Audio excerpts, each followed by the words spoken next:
جنابت کے مسائل. جنابت کہتے ہیں ناپاکی کی اس حالت کو جو احتلام اور جماع کی وجہ سے ہوتی ہے. احتلام کہتے ہیں ویٹ ڈریم کو، یعنی سوتے ہوئے جسم سے ڈسچارج کا ہونا.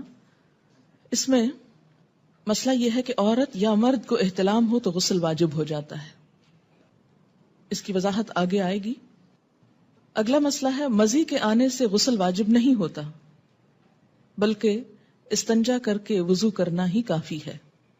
ان علی رضی اللہ عنہ قال كنت رجلا مذاء فكنت استحيي ان اسأل النبي صلی اللہ علیہ وسلم لمكان ابنته فامرت المقداد بن الاسود رضی اللہ عنہ فسأله فقال يغسل ذكره ويتوضأ. رواہ مسلم. حضرت علی رضی اللہ تعالیٰ عنہ کہتے ہیں کہ مجھے مزی کی شکایت تھی. مزی ہوتا ہے عام حالات میں ویٹ ڈسچارج ہونا. میں نبی صلی اللہ علیہ وسلم سے مسئلہ دریافت کرنے میں شرم محسوس کرتا تھا کیونکہ آپ کی بیٹی میرے نکاح میں تھی. میں نے حضرت مقداد بن اسود رضی اللہ تعالیٰ عنہ سے درخواست کی کہ وہ رسول اللہ صلی اللہ علیہ وسلم سے مسئلہ دریافت کریں.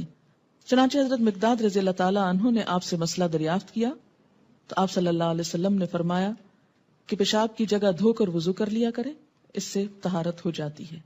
یعنی عام ویٹ ڈسچارج جو ہے اس سے ناپاکی یا جنابت نہیں ہوتی، اس میں نہانا ضروری نہیں ہوتا.